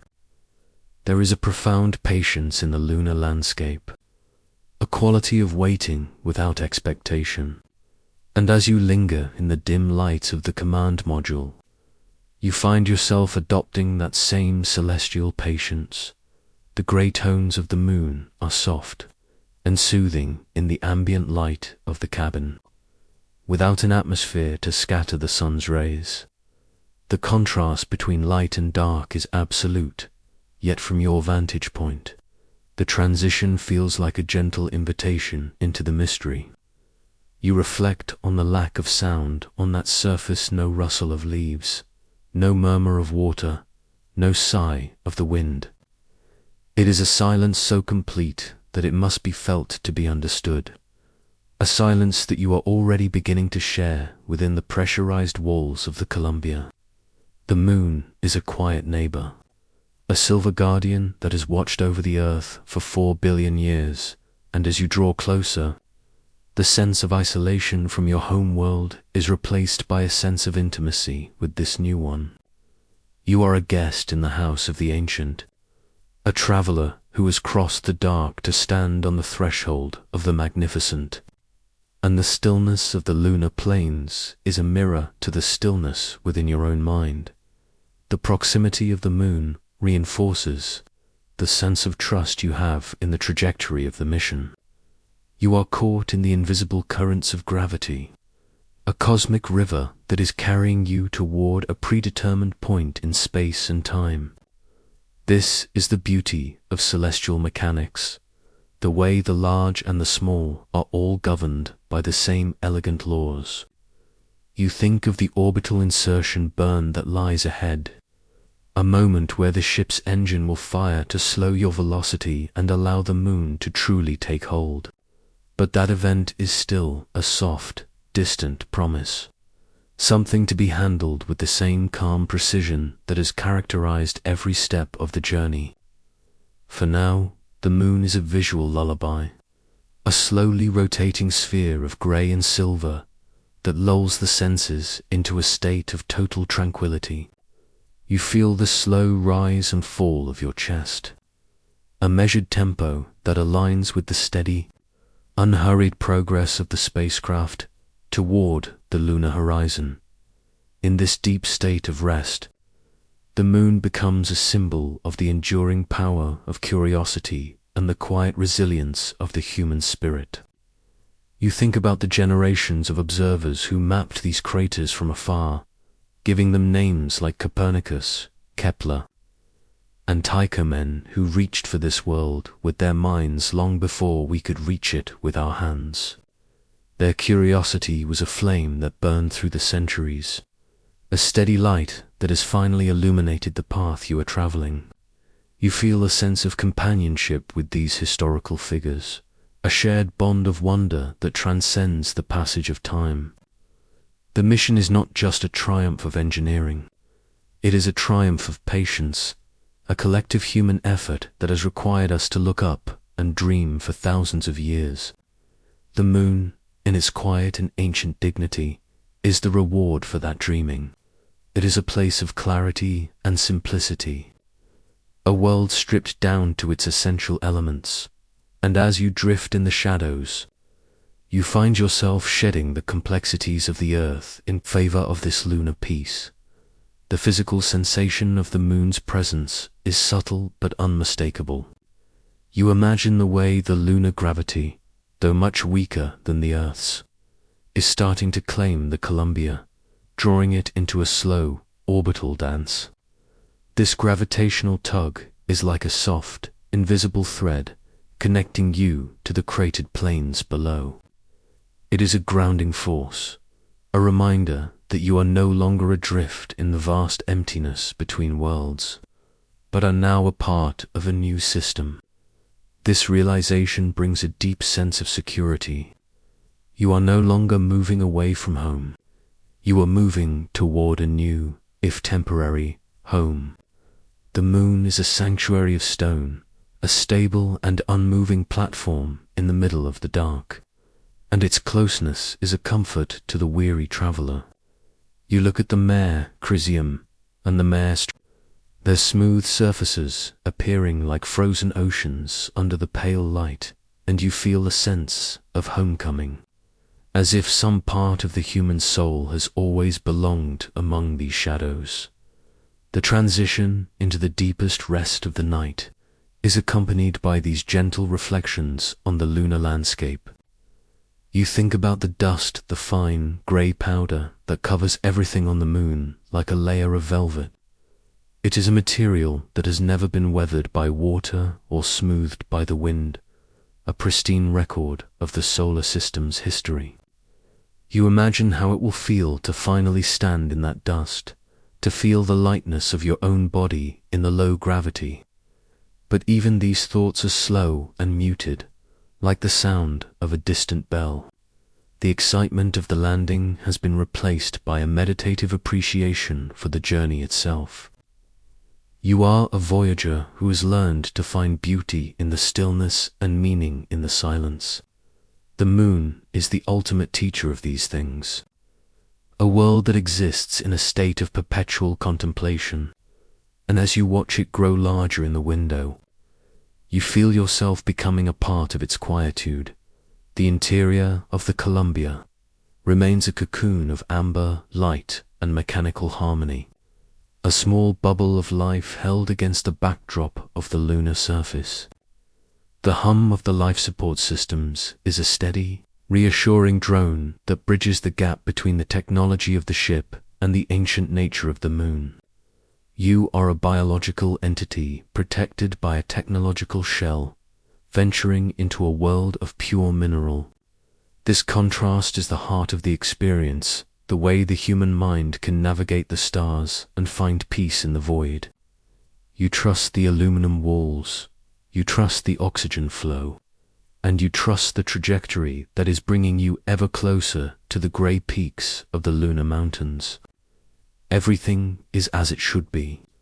The systems are nominal, the crew is resting, and the moon is waiting with a patience that is as deep as the universe itself. As you drift on the threshold of a deeper, dreamless slumber, your awareness of the moon begins to merge with your awareness of the ship. They are both parts of the same quiet reality, the machine and the celestial body, both moving in a synchronized dance through the dark. You feel the weightlessness of your body, the gentle pressure of the sleep restraint, and the slow, rhythmic pulse of your own heart. The moon is a silver promise, a destination of shadow and light that will be there when you wake, ready to reveal its secrets in its own time. There is no need to hurry, no need to rush the encounter. The moon has waited for billions of years, and it can wait for a few more hours while you find the rest you need. This thought is incredibly soothing, a final blessing of peace before the mind fully surrenders to the shadows. The thoughts of the mission ahead, the separation of the eagle, the descent to the sea of tranquility, and the historic walk on the surface are like soft, flickering stars on the horizon of your consciousness. They are there, but they do not disturb the stillness of the night. You are in the perfect center of the journey, the quietest hour of the translunar coast, where the past and the future meet in a single, sustained moment of rest. The earth is a distant, sapphire memory, and the moon is a near, ashen reality, and you are the silent traveler who bridges the two. You feel a sense of profound unity with the cosmos, a feeling of being a small but essential part of the grand design. The universe is vast, cold, and dark, but it is also a place of incredible beauty and order, and you are privileged to be a witness to its majesty. Your breathing is slow and steady, matching the measured tempo of the spacecraft's respiration. The state of rest that now permeates the Columbia is a dense and absolute tranquility, a layer of silence so thick and comforting that it feels like the very substance of the air. Within this pressurized sanctuary, the concept of effort has vanished entirely, replaced by a profound and unwavering trust that anchors the spirit even as the body remains weightless. This trust is not a sharp or active thought, but a soft and pervasive atmosphere that fills every corner of the cabin, from the padded bulkheads to the glowing glass of the instrument panels. It is the trust of a voyager who has placed his life in the hands of 1,000 silent partners, a quiet confidence in the integrity of the technology, the precision of the mathematics, and the steadfast presence of the men resting just a few feet away. In this deep, restorative hour, the mind has let go of its vigilance, surrendering to the mechanical heartbeat of the ship and the slow, celestial momentum that carries you toward the lunar horizon. The spacecraft is a masterpiece of reliability, a self-contained world where every relay, every valve, and every circuit performs its duty with a tireless and invisible devotion. You feel the safety of the hull, the thin but impenetrable skin of aluminum and stainless steel that holds the warmth of life against the cold of the infinite. It is a sturdy cradle, a vessel built of reason and care, and within its embrace, the shadows are soft and the silence is a profound blessing. The physical stillness inside the cabin is mesmerizing. Without the pull of gravity, the dust motes have settled into a motionless suspension, and the various tethers and straps hang in the air like frozen ripples in a pond. You look at the soft, amber glow of the status indicators, the tiny jewels of light that signal the health of the life support systems. There is a deep, clinical beauty in these lights. They are the unblinking eyes of the ship, watching over you while you dream. You find yourself contemplating the immense architecture of human effort that made this stillness possible, the years of training that have turned complex procedures into a natural instinct, the simulations that have prepared the mind for every contingency, and the shared history of the crew that has forged a bond of absolute reliability. This trust in one another is the most human element of the mission. You do not need to check the gauges or listen for irregularities, because you know that Mike and Buzz are there, and that they, like you, are part of a synchronized rhythm of survival. You are three souls in a single vessel, moving in harmony with the laws of the universe, and the shared silence between you is a testament to a connection that transcends words. It is the peace of the veteran, the calm of the explorer who knows his ship and his brothers, and who knows that the path ahead is as certain as the stars above. The darkness of the cabin is not empty. It is filled with the presence of engineering excellence. You reflect on the fuel cells, silently combining their elements to create the power that hums through the wires, and the carbon dioxide scrubbers that breathe with you, ensuring that every lungful of air is as fresh and clean as a morning in the mountains. This technology is not cold or distant. It is an extension of the human will, a tool designed with the specific purpose of protecting and sustaining life in the most hostile of environments. The trust you feel is a form of gratitude, a quiet acknowledgement of the thousands of minds and hands that contributed to the construction of this silver home.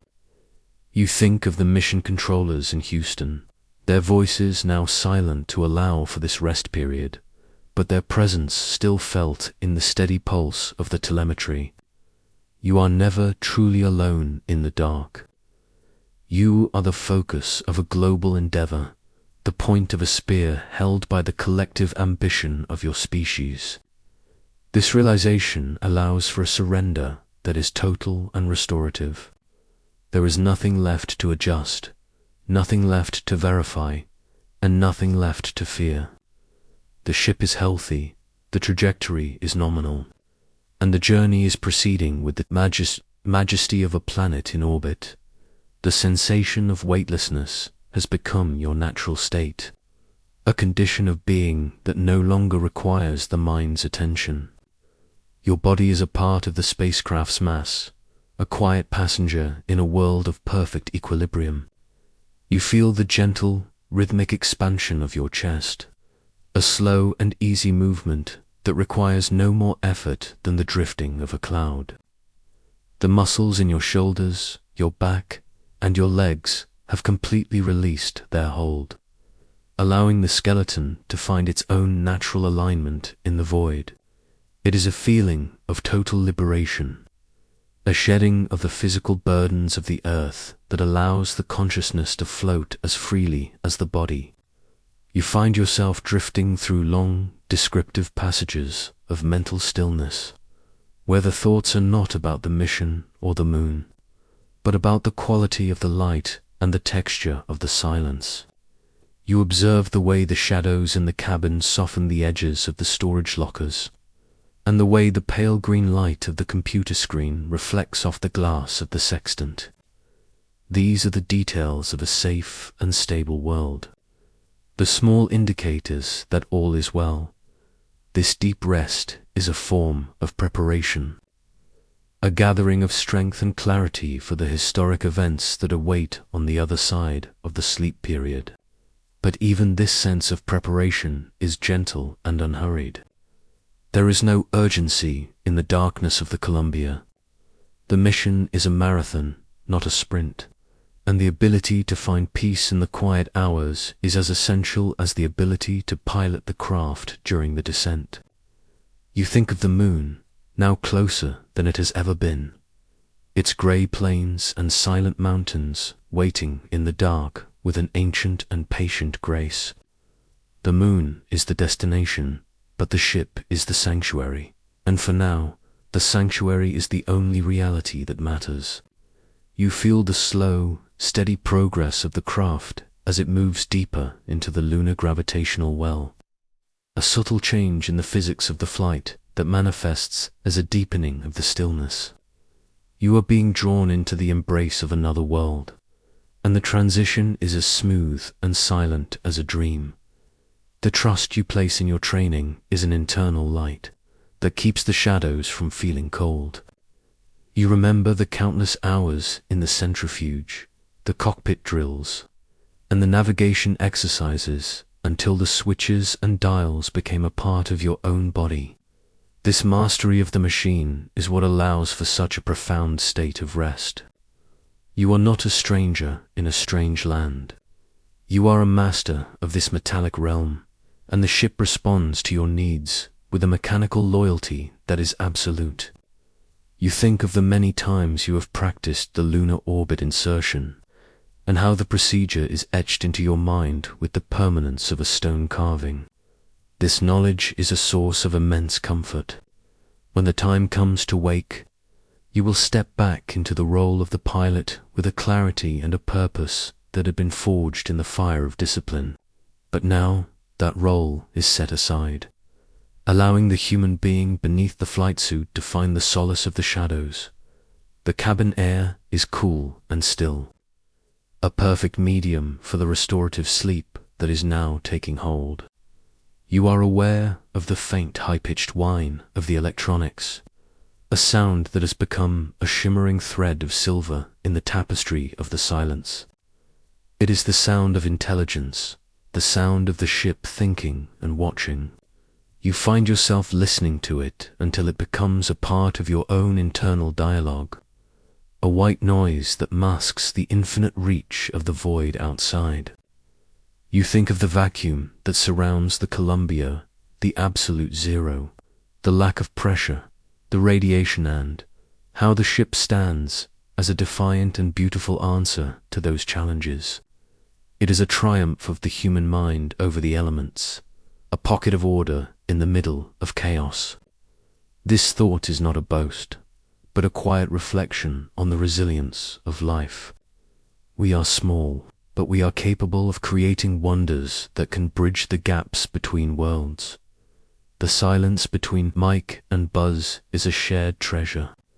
You are three men who have reached the pinnacle of their profession, traveling through the most extraordinary landscape ever seen. Yet your needs are the same as those of any other person on the earth. You need the quiet, you need the dark, and you need the trust of your companions. This common humanity is the most grounding force in the mission. It connects you to the people back on the blue marble, to the families you left behind, and to the billions of others who are part of this story. You are their eyes, their ears, and their representatives, and the weight of that responsibility is carried with a quiet and steady dignity. As you drift in the sleep restraint, you feel a sense of unity with everyone who has ever looked at the moon and wondered about the nature of the universe. You are the fulfillment of an ancient longing, and the peace you find here is a gift shared with all of humanity. As the period of deep rest continues, your thoughts become even more minimal and gentle. They are like the slow, rhythmic movements of a tide, coming and going without leaving a ripple. You find yourself focusing on the simple, tactile sensations of the moment, the feeling of the beta cloth against your arm, the slight vibration of the deck beneath you, and the slow, measured pace of your own heart. These are the anchors of the now, the small certainties that define your existence in the center of the void. You are safe. You are held.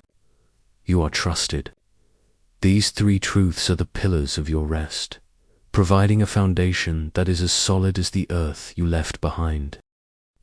The stillness within the command module Columbia has reached its zenith, a state of perfect mechanical and spiritual equilibrium that feels as ancient as the starlight filtering through the glass. You have reached that hollowed point of the journey where the physical self no longer feels the need to define its position in space. There is no up, no down, no left or right. There is only the internal geography of the cabin and the vast velvet quietude that exists between the stars. The hum of the life support systems has smoothed into a singular, low-frequency vibration that you no longer hear with your ears, but feel as a soft, reassuring resonance in your very cells. It is the sound of safety, the sound of a ship that is breathing for you, thinking for you, and holding you in a pocket of absolute stability.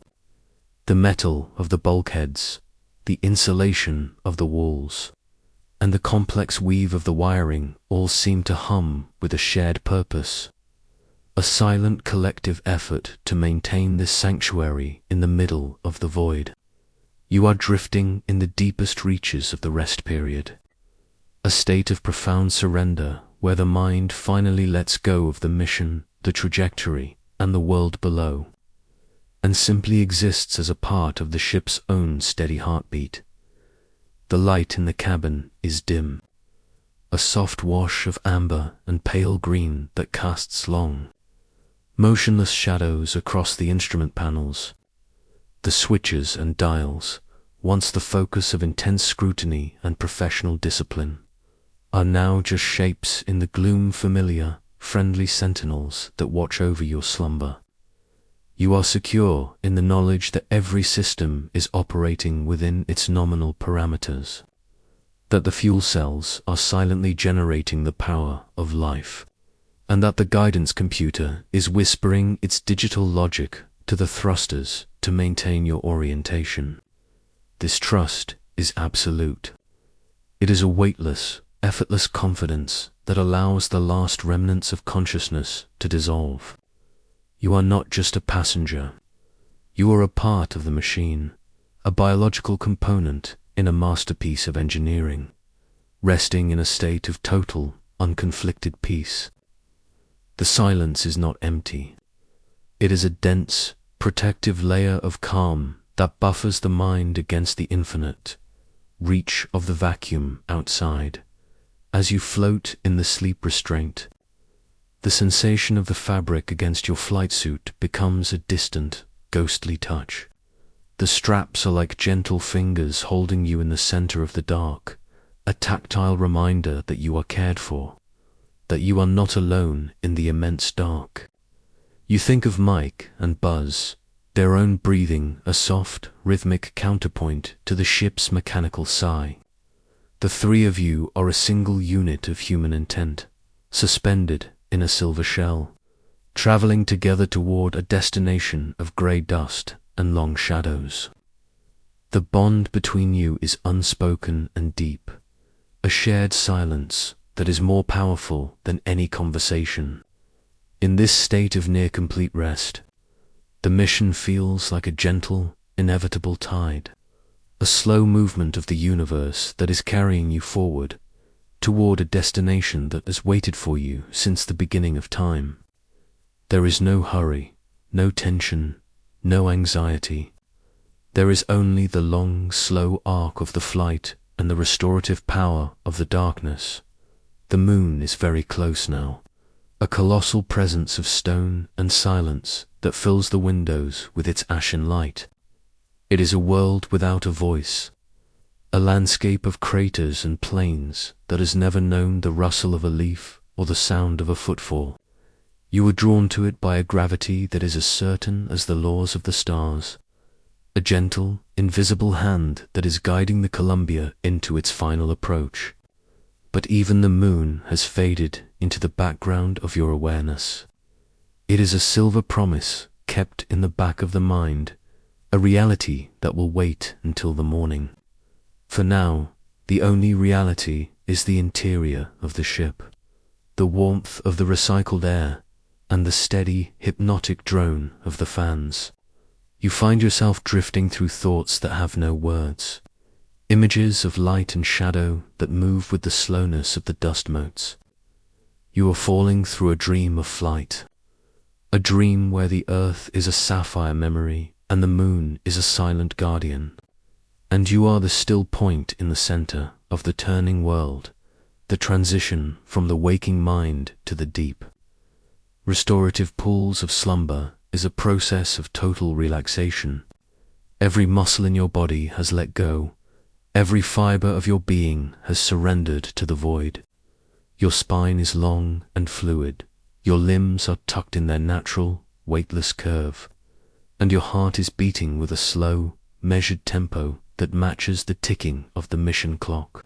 You are a voyager in the truest sense, a traveler who has left the world behind and found a home in the middle of the infinite. The Columbia is your castle, your cradle, and your shield. Inside its walls, the air is cool and the light is soft, and the journey is proceeding with a majestic, inevitable grace. You feel a sense of profound gratitude for the sturdiness of the metal, the reliability of the oxygen, and the quiet courage of the men beside you. Everything is in its place. Everything is as it should be. The path is set, the stars are watching, and the universe is vast and beautiful beyond measure. In this deep hour, the concept of time has finally dissolved. You are no longer living in minutes or hours, but in the long, slow pulse of the celestial mechanics. The ship is a silver spark in the dark, a tiny point of consciousness in the immense cathedral of the cosmos.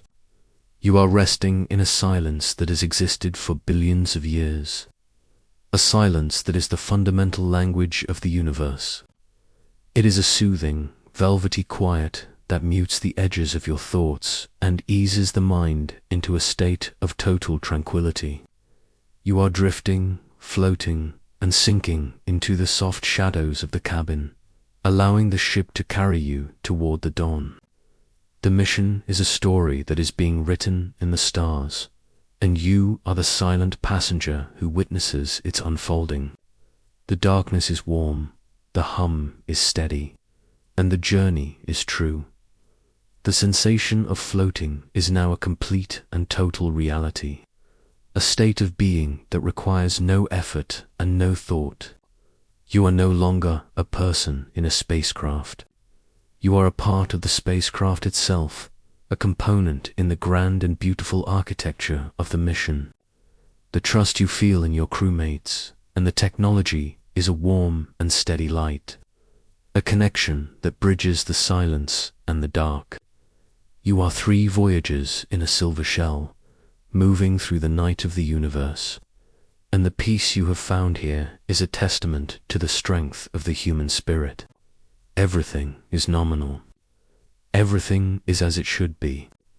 The mission is proceeding with a majestic, inevitable grace, and you are its silent passenger, resting in the cradle of the cosmos. Your awareness is a flickering candle, growing smaller and softer as the shadows take hold, until there is only the rhythmic breath of the ship and the vast, unblinking eyes of the stars, the thoughts of home, of the blue planet with its oceans and its clouds, are now like distant, shimmering echoes in a long, quiet hallway. They are beautiful, they are precious, but they belong to another version of yourself. Here, in the heart of the Columbia, you are a creature of the dark, a voyager of the silent sea. You are at peace with the distance, at peace with the silence, and at peace with the mission. The moon is drawing closer, its ancient grey face illuminated by the sun, waiting with a patience that defies comprehension. But for now, even the moon is a distant thought. The only thing that remains is the deep, restorative rest of the pilot, the quietude of the explorer who has found his harbor in the middle of the stars. The ship is healthy, the crew is resting, and the path to the moon is clear as the last remnants of the day fall away. You find yourself sinking into a dreamless, velvety slumber. The lights of the instrument panels are like distant, dying embers, providing just enough warmth to define the space without disturbing the rest.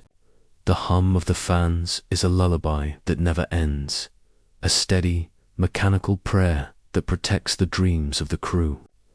You are safe. You are held. You are drifting in the center of the infinite, a spark of life in the eternal night. The Columbia carries you forward, its silver hull reflecting the light of distant stars, its interior a sanctuary of amber light and human warmth. You are at rest, the journey is true, and the silence of the moon is the only voice that remains in the dark. The stillness of the cabin is now absolute, a heavy and welcoming presence that mutes the senses and stills the mind. You are no longer consciously aware of the passage of time. The mission elapsed timer continues its silent count, but for you, time has become a single, sustained note of peace.